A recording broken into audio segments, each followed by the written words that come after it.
Hey guys, it's Catherine Morgan here from the Money Panel, and today I am live streaming across three different platforms today to bring you our live podcast interview with an amazing lady who I'm going to introduce to you in a second.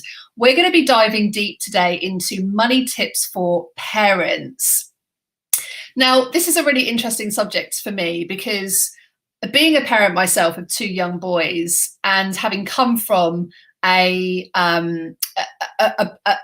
parents' relationship with money was very, very different. I grew up with my mum from, most of my life. My parents separated when I was very little, and we used to go to my dad's house every other weekend. And my dad was the entrepreneur. My mum was the part-time worker around school hours.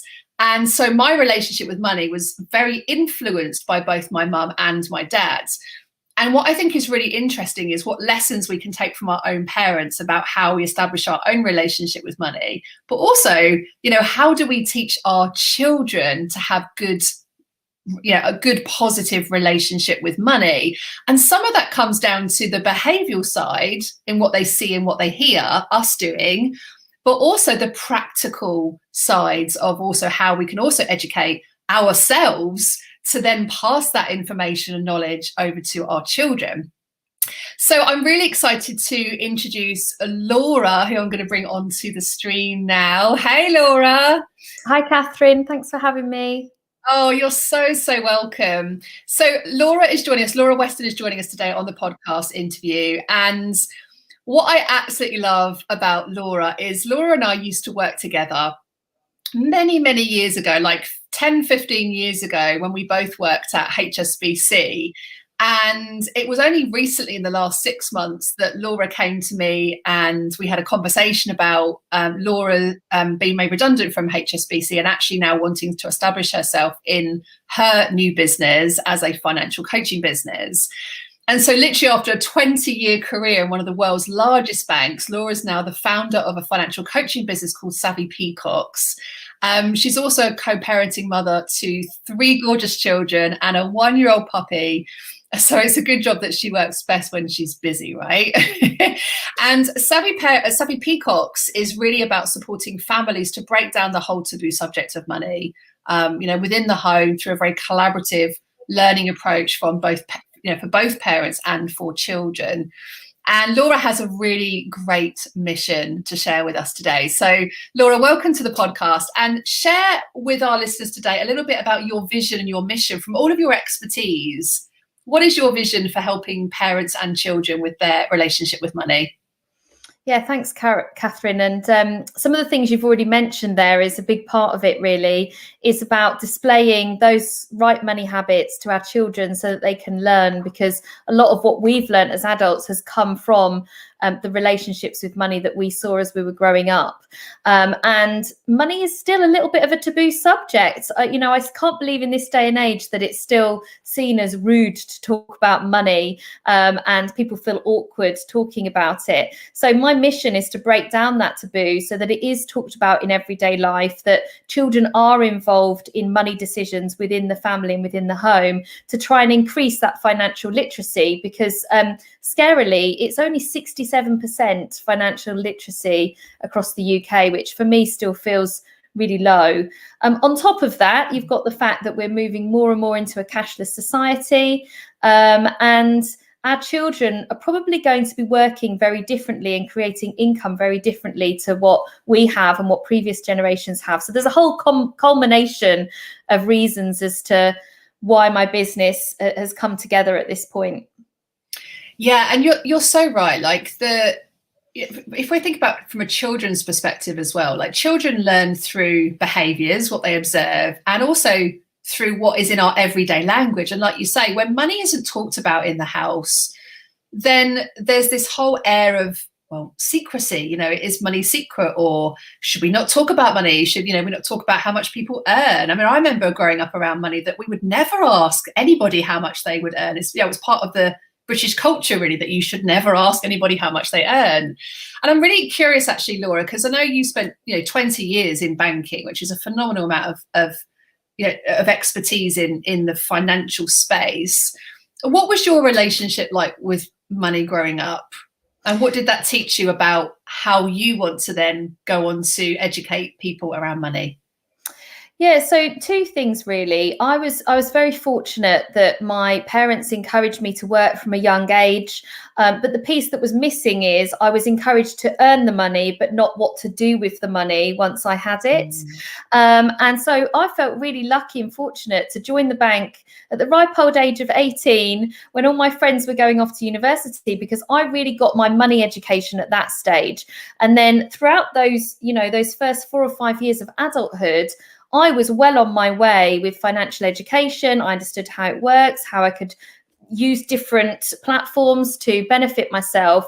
And my friends around me did not have a clue. In actual fact, a lot of them ended up in sticky situations where they've run up a lot of debt and things like that. So I believe that my upbringing and what I've learned about money, I'm forever indebted to the bank, to be honest, because that's where I learned it from, as well as having supportive parents that were there to encourage me to earn money and work for it from a young age.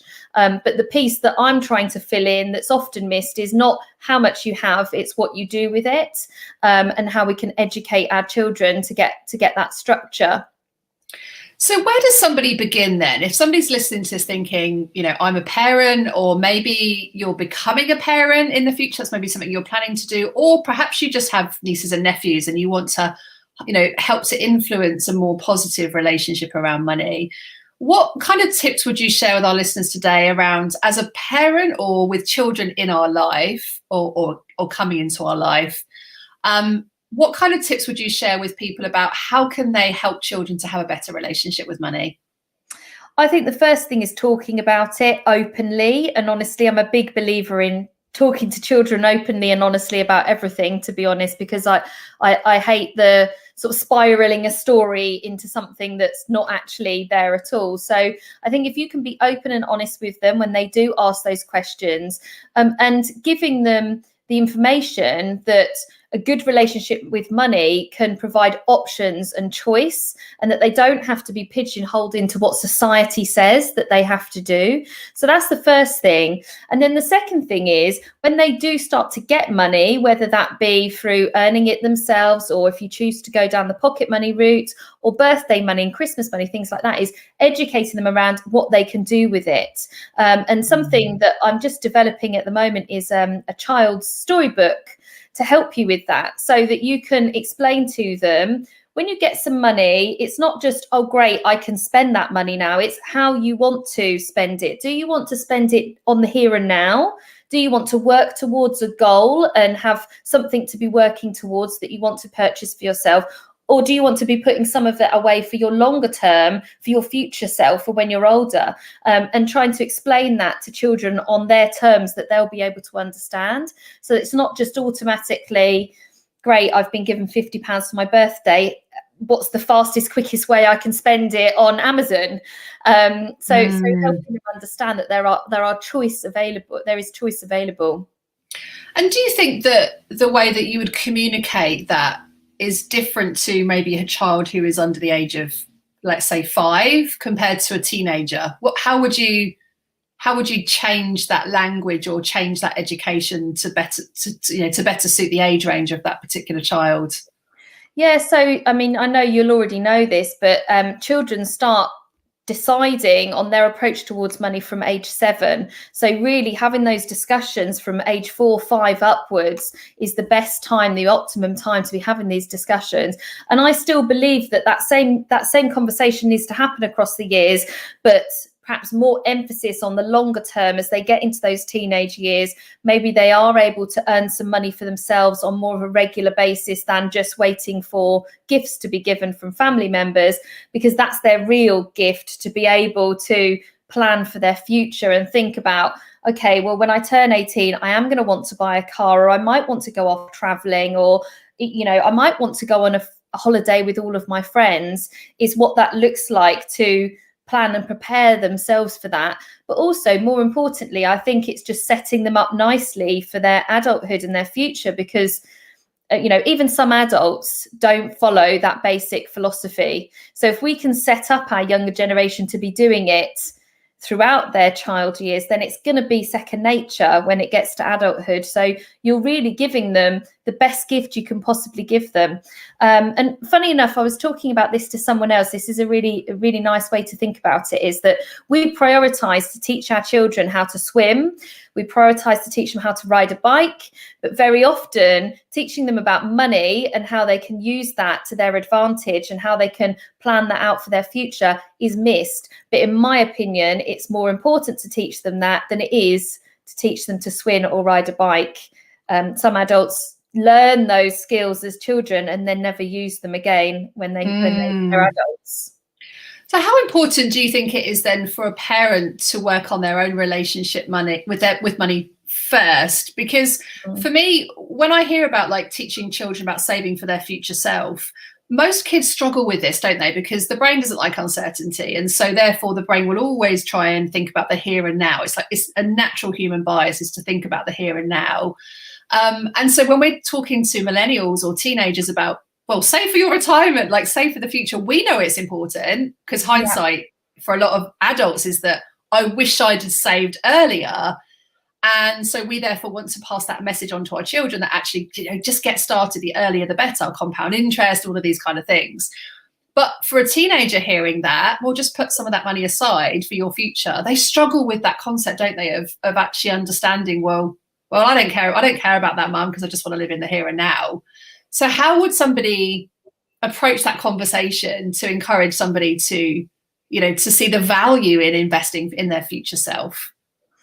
Yeah, I think for me, there's a few things. I think sharing what you've done as an adult, so how you deal with your money and how you separate your money and how money during adulthood works, and that the sooner that they can do that and get into that habit, the better. And I think this is where a lot of parents do fall down, is that they're scared to share their own money setup with their children.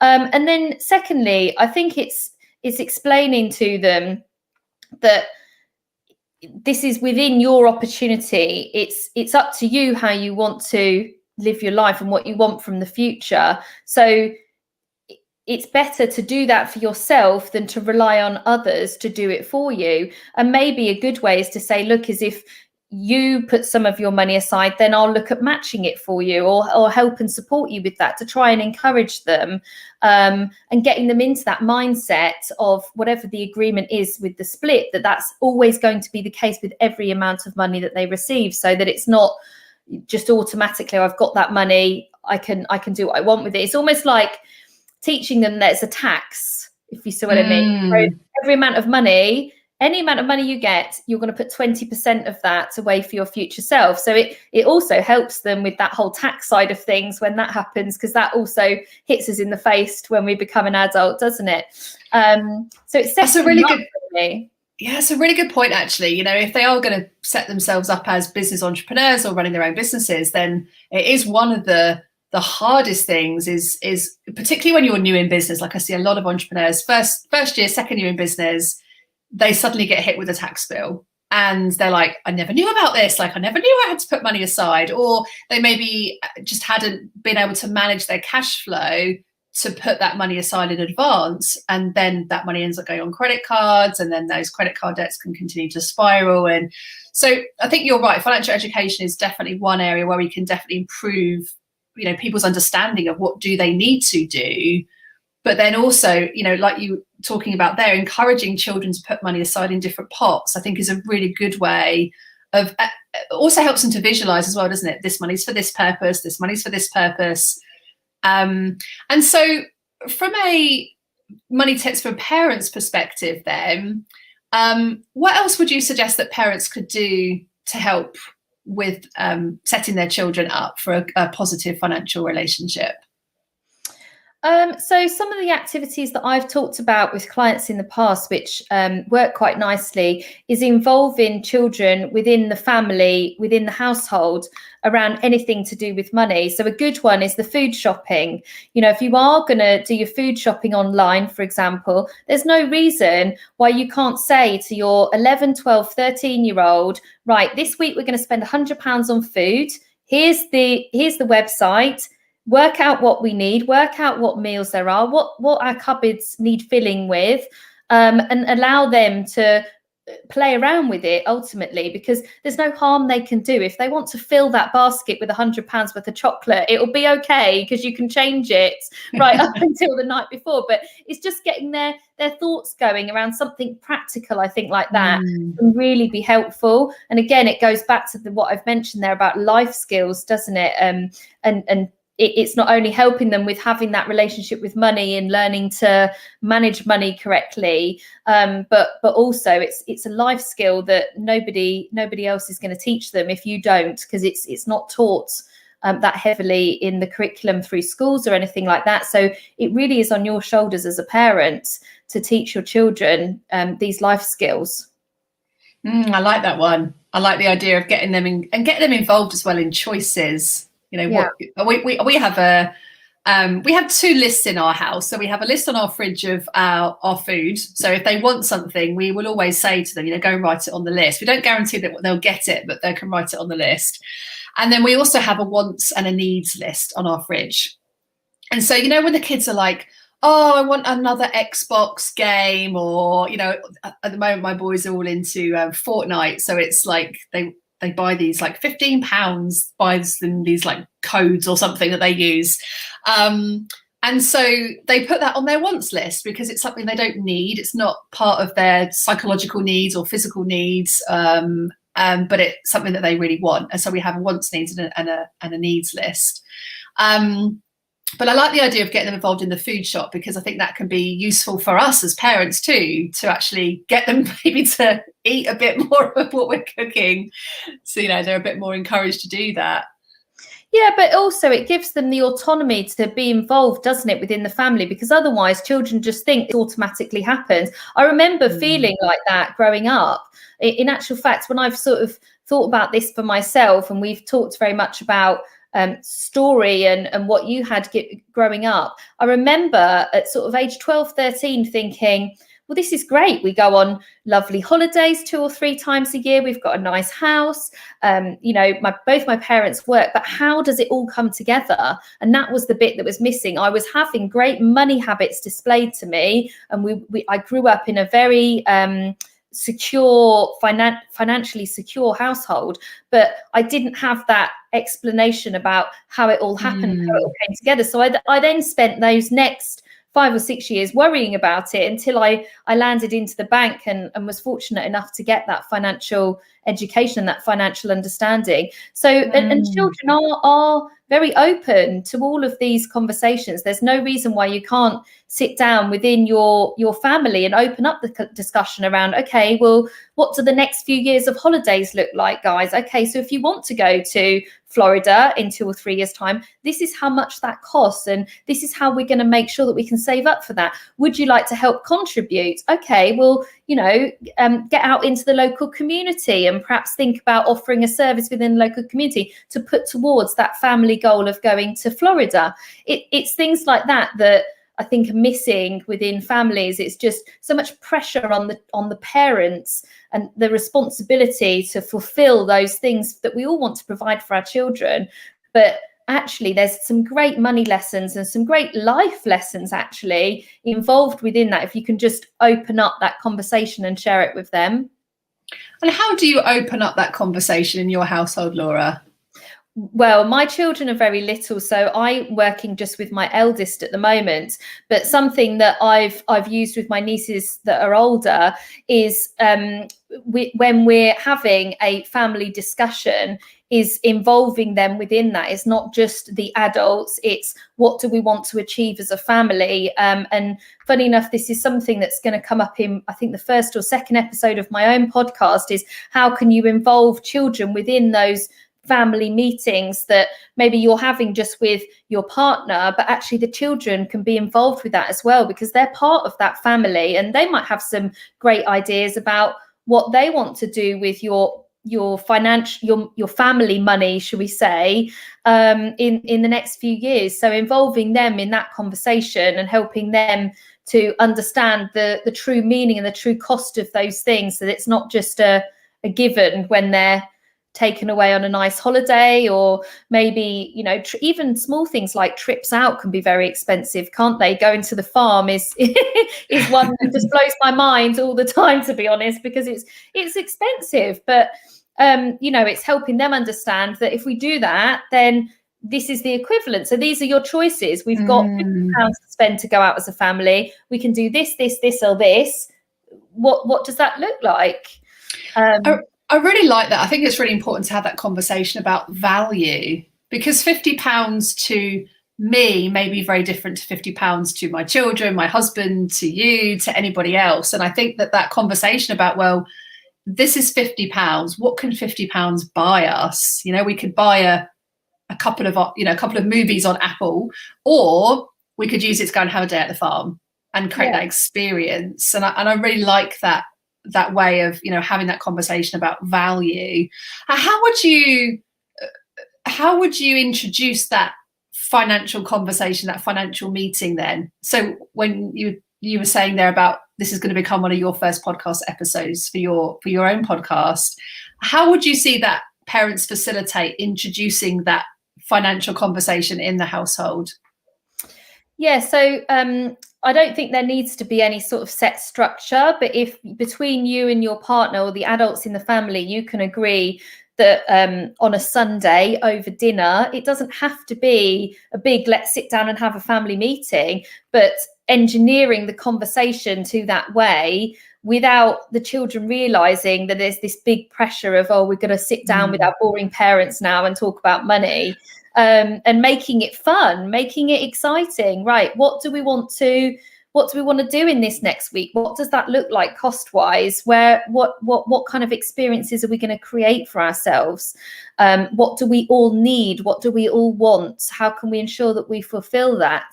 So that everyone has a voice and everyone's heard.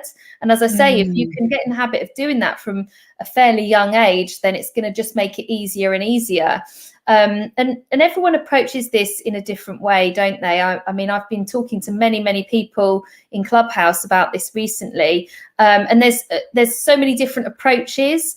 But my personal preference is to be open and inclusive with everyone in the family, regardless of their age, rather than being that parent, child, and control, which is probably to what we may have experienced 30 or 40 years ago. So how would you get younger children involved in a conversation around money? For me, it's around what's behind the money. It's not so much talking about money. It's like you just said, it's about the value. So what does that money buy, and what does it create for us? Are we, you know, the other side of this, of course, is talking about things that don't cost money. So helping them understand that, you know, everything around us costs money, our house, our food, our lifestyle, everything, all the different clubs and everything you go to.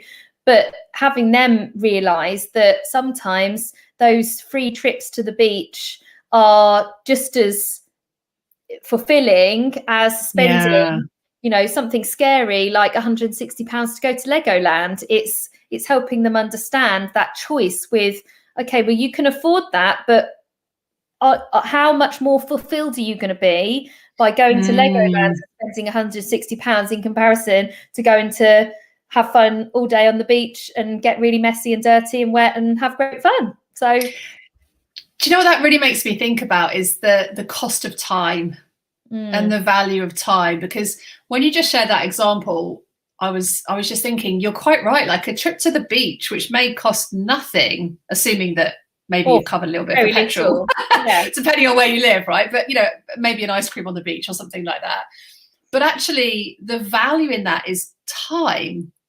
And time is one of the assets that we can't create more time. And actually, this reminds me of a conversation I was having this morning with one of my one-to-one clients about how much do we value our time versus how much do we value our money?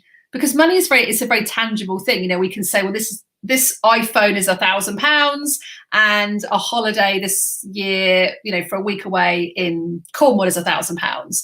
Where's the value in the phone versus the holiday experience? And I don't think there's necessarily right or wrong. I think it depends on the lifestyle that you're living, right? But actually, that's curious for me, because I think about, well, how can we teach children about not just the value of money, but the value of time? Yeah, it all boils down to choice and option, I think, for them to understand that they've got a golden opportunity of how they choose how they choose to spend their time and how to choose to spend their money. And it's up to us as parents to educate them on that choice. But that choice will only come by having the right financial setup and the right financial literacy, because I believe that your choice is much more limited if you don't have that financial structure and that financial setup. And so when we talk about financial setup, I know there's going to be lots of parents listening to this who are thinking, well, how, if I want to set some good standards for my kids around, having a good relationship with money ourselves first, because children will observe through behaviours and through what they see us doing or not doing. From your experience in working in the bank, Laura, from a practical perspective, as parents, what should we be exploring in terms of saving or investing for our children and for our children's future? Yeah, so there's a few things that you can look at, but I'm just thinking what would be, I think the best thing that you can do is whatever you choose to set up for them, because there's a whole host of options, but whatever you choose to set up for them that fits your financial situation and what you want from them from the future, is that you talk to them about it. You don't necessarily need to talk to them about how much, but if you can share with them what you do have in place for them, what you do have planned, then it will help them understand the importance of that, and that you're taking it seriously and taking some of your own earnings towards their future, and what that might unlock for them. Oh, that's really interesting. So do you think, therefore, that we should share with children? Because I reckon there's a lot of parents that are like, my kids have no idea, like, that we're saving or investing for their future. So do you think we should be open and communicate that we are investing for them or we are saving for them? 100%. And I think, as it comes back to what I've already said before, is that children are far more open to these conversations than you realise. For you as a parent, you might be thinking, oh my goodness, pensions, investments, that's a really scary topic, that's really complicated. And it's really not. It can be broken down into simple terms that even a child could understand, as long as you take the time with them and it's a regular conversation. This isn't just a one-off, I've explained it to you, now it's done. This is a regular conversation that happens every time there's that transaction between money. And I've actually started to do that with my niece, because I hate buying toots for people. I really, really hate buying toot for people. So what? Toot. What's toots? Toots, like stuff that they'll use once and never use again, or sprays of toys. I hate that.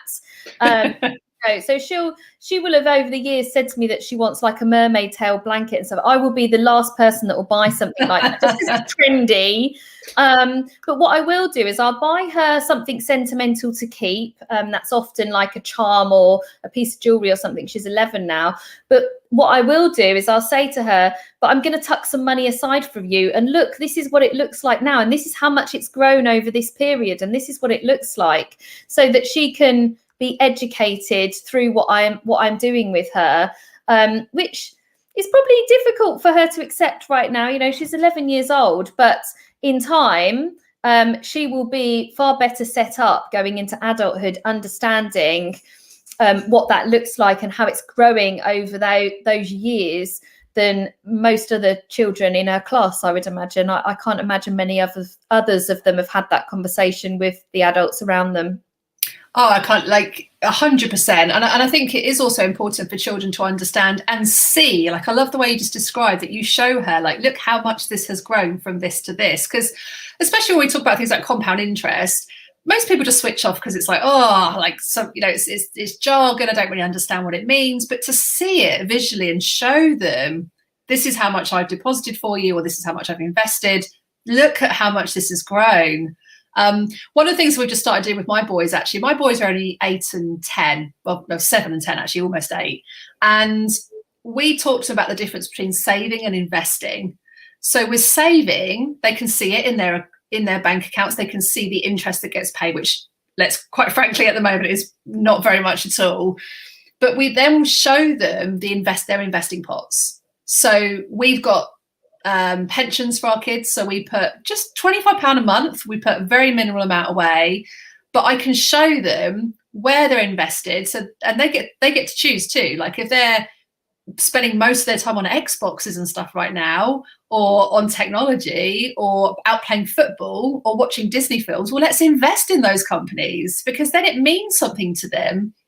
But then we show them, like, this is how much it's grown this month, or this is, we don't do it every month, but this is how much it's grown. Then it actually dropped a little bit, and we can talk to about the reasons why that happens. And I think that is a really important part of the journey, for them visually to see, look at how much this has grown or not.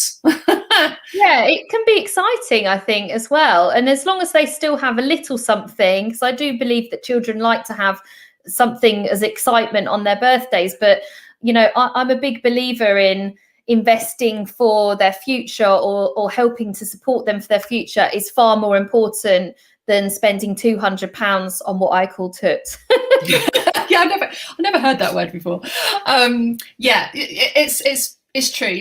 It's not about not giving them anything for the here and now, because then they'll just go in the complete opposite relationship and try and then, which is what happened to me. Like when my dad used to pay my mum maintenance, it used to go directly to my mum. And so as soon as I received it, because I was in this place of scarcity and not enoughness, I was like, well, I just need to spend it as quickly as possible. Whereas I think for children, they do need to learn the difference between, instant gratification in the here and now versus the benefits of actually putting money aside for things that they also want to save and contribute towards as well. Sorry, 4-year-old disturbing me. Yeah. No, what's around us, isn't it? And what's shared with us at times. She's got to come and say hello now, Catherine. Sorry. Hello. This is perfect. We're talking about kids. Here we go. Hello. Do you want to say hello? Can you use your name to say hello? Hello. Go on. I'll be outside to play with you in a moment. Up the stairs you go.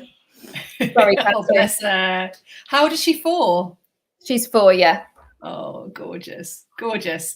So one of the things, just to sort of finish off this episode, Laura, is for anyone who's kind of listening to this as parents, thinking about, okay, so some of the things we've learned today is about, visualizing, helping to visualize, getting them involved in those money conversations so that money isn't a taboo subject. And actually, it's not even money that's the taboo subject. It's the meaning that we attach to money, isn't it? That creates that taboo feeling that we shouldn't talk about money, like money is secret, or money is greedy, or shameful, or all these emotions that sit behind it. And actually, one of our listeners right now who's listening to this live has made a really good comment and said, people don't necessarily have a money problem. It's maybe a spending problem. And so that's why we need to model a balanced behavior around giving back to ourselves and our own needs, as well as helping others, saving and investing, living in the here and now, and thinking about the financial future. But there's never this kind of, book that tells you this is exactly what you need to do to help children with money. So if there was a final tip, Laura, that you could give parents for what you've learned from your experience of 20 years in the banking sector, a huge amount of financial education, what would be the one thing that you would leave people with on the podcast today? I think the one thing I would leave them with is, as you've just said there, think about what you want for yourself and your future self, and then display that to your children, share it with them, and then help them set that up for themselves that you can also contribute to as well, so that it's like a second nature. It's a life skill that they don't even need to think about. And then going into adulthood, they will never need to worry about money, regardless of how much they earn. Because let's face it, someone that's a really high income earner can be really poor, and someone that's on a mediocre income can actually be really wealthy. So it's around allowing them to understand how to structure money and how to use money to their advantage to give them choice and options, regardless of what their earning looks like. Yeah, I love that. Health and wealth are very interlinked, aren't they? How wealthy we are is not I can't get my words out today, but it's not if we have more money doesn't make us a better person. It doesn't make us a worse person. Our wealth and our health are very interlinked. And actually, I know we've just spoken about some people can have spending problems. Some people cannot be comfortable to even spend money on themselves because they feel a lot of guilt and shame associated with even having money in the first place. So I think definitely opening up conversations so that it's not so much of a taboo subject in a household at an early age. You can play games with children at the age of 3 and 4. One of my my youngest favorite games was shops, and we used to play it all the time when he was growing up, and we teach them about even little things like giving money and receiving money, even things like giving change and using cards and the difference between a debit card and a credit card. And we talk about all those things when they were growing up so that they know, they understand the differences between those methods of managing money. And that's easy to do within our everyday lives as well, isn't it? As we're ordering things on Amazon, or if we're going to the shop and paying for things, I think we mentioned this at the very beginning, we're moving into this cashless society. So really it's our responsibility to educate our children with where that money comes from and how it appears on that phone or that watch or that card that you're using, so that they don't just grow up thinking it's just there. And that it will just be a given that it's available to them, because that's the danger when they hit 18 and start having credit cards thrown in their faces and thinking, oh, well, I saw that being used growing up, I'm just going to go ahead and use it and not know or understand what it's all about. So there's loads of things you can do within your everyday life that are really easy to explain to children. Yeah, great stuff. Great. Well, thank you so much, Laura, for sharing some tips with our listeners today on the In Financial Shoes podcast. And you've got your own podcast being launched, which actually probably by the time this goes out on our podcast live, you would have launched by then. So do share with us and our listeners today, Laura, how they can come and find you and what's the name of your podcast. Yeah, thanks. So my podcast is launching mid-April and it's going to be called Money Savvy Parents. So watch out for it.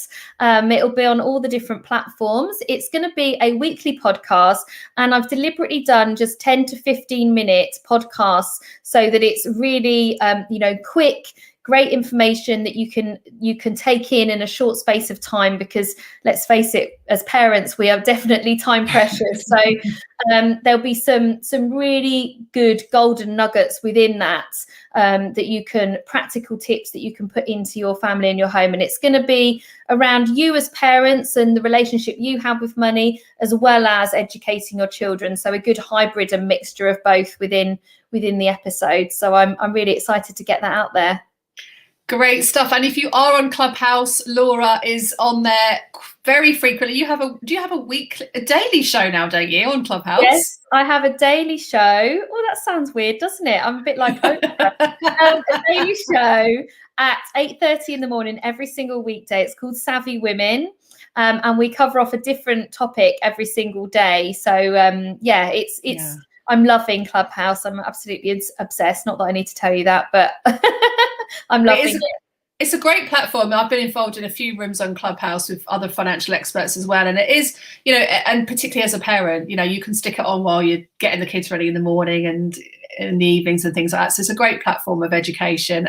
But you're really doing some great stuff in this space, Laura. So congratulations on your podcast launch. We'll pop a link to that in the show notes for anybody who's interested in learning more about how to improve their financial future and money tips for parents and for kids. So great stuff, Laura. Thank you so much for your time. Thanks for having me. You're welcome. Speak to you soon. Thanks for listening, guys.